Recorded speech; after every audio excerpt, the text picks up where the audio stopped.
name is Scott Stevens. I was a television weatherman for 20 years.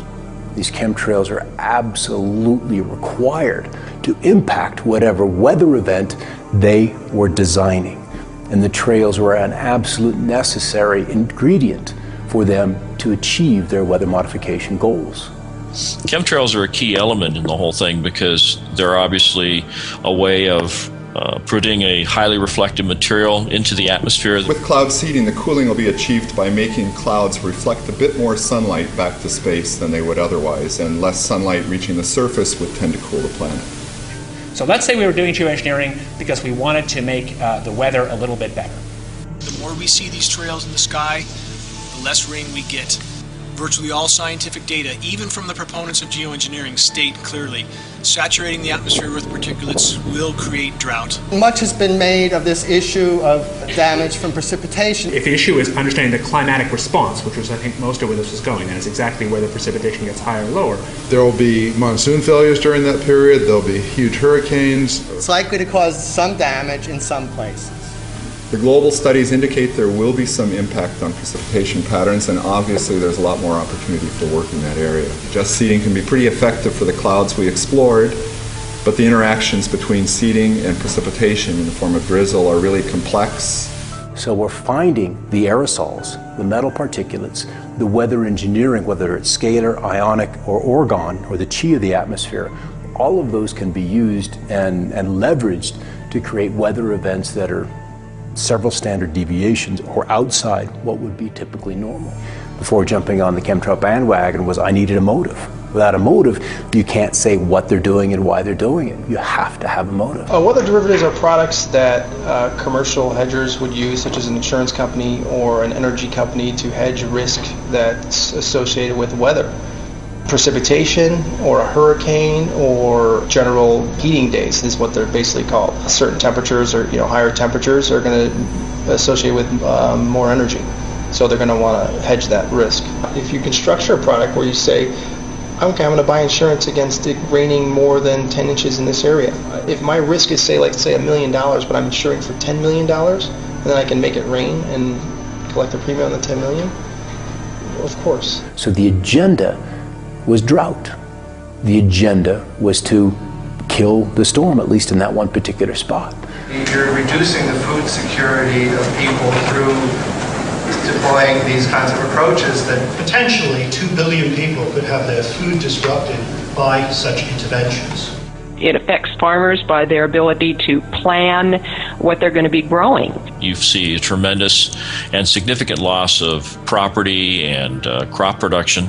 Many times this will cause farms to go out of business, and when farmers go out of business they usually have to sell, and then if there's somebody waiting in the wings to buy their land and then turn that land over to the production of genetically modified crops, you can see where there would be kind of a strategic advantage there. The fact that it's cheap isn't necessarily a good thing at all, as I'll come to in a second. The fact that it's cheap is part of the hard problem of governance. The fact that it's cheap means any small state or even conceivably individuals could do this, and that is a very dangerous thing. There's only probably under $10 million per year, and maybe far less than that, being spent on geoengineering research. It's a mix of a handful of government grants and some private money, including support from Bill Gates. There is a line of research on what's called geoengineering.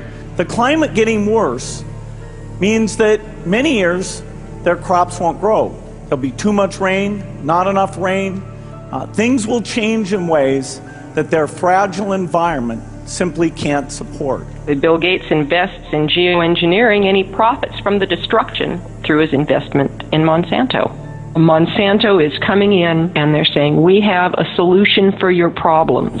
Basically, if you control the weather and the seed source, you essentially control all food production. You can kill a storm in place. That's easy to do with HAARP. You just change the polarization, you change the ionization of the atmosphere, and the storm will fall apart.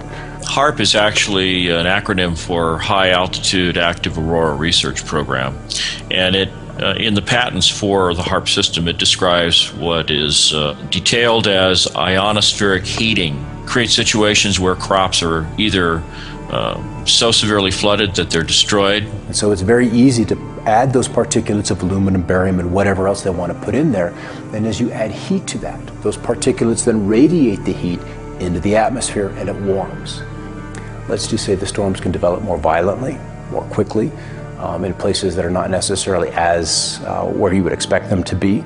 We have altered weather patterns that are also stated as consequences of geoengineering. Since these global weather modification programs appear to have been ramped up so radically in the last decade, our weather here has changed unimaginably. And we've got technologies available to us now that can do, continent-sized projects. Is all of the persistent trails behind it. So that tells me, Michael, that they are engineering this storm to a great degree. Now, all of this stuff is chemtrail debris or chemtrail clouds that had been laid down over Utah and over southern Colorado earlier in the day. What we see in the sky matches virtually all geoengineering patents. The fact that hundreds of lab tests taken from all over the globe match exactly the ingredients stated in geoengineering patents as primary elements. But not very much. And there's certainly uncertainty about how bad those effects will be, but they will be extremely bad. One of the most hardy brush forms known, the manzanita, and it looks like it's been hit with insecticide. And we're seeing this throughout the ecosystem. And there's virtually no growth, and we see whole plants, whole mature plants, 50, 60, 70-year-old, almost trees die out for no reason whatsoever that we can find other than the contaminated soils. So if it's in the rain, it's in the soil. And now we see incredibly hardy organisms dying for no other cause that we can find other than the contamination in our rain from these aerosol operations. And so you get ecosystem collapses. And if you control the weather, you're going to control the planet. It's that simple. Since the release of What in the World Are They Spraying, millions of people have woken up to these crimes against nature and humanity. We believe the next prudent step, not only in waking, but also activating millions of more people and moving closer towards holding the governments and corporations responsible, accountable, is addressing the weather control aspect of these damaging programs. We can't do it alone, and we need your support. This entire production will be funded by private donations and pre-orders. So see the website right at the bottom of your screen and see how you can get involved in bringing this message out to millions of people. The work we're doing will provide cover for others to come out. And I'm most interested in whistleblowers.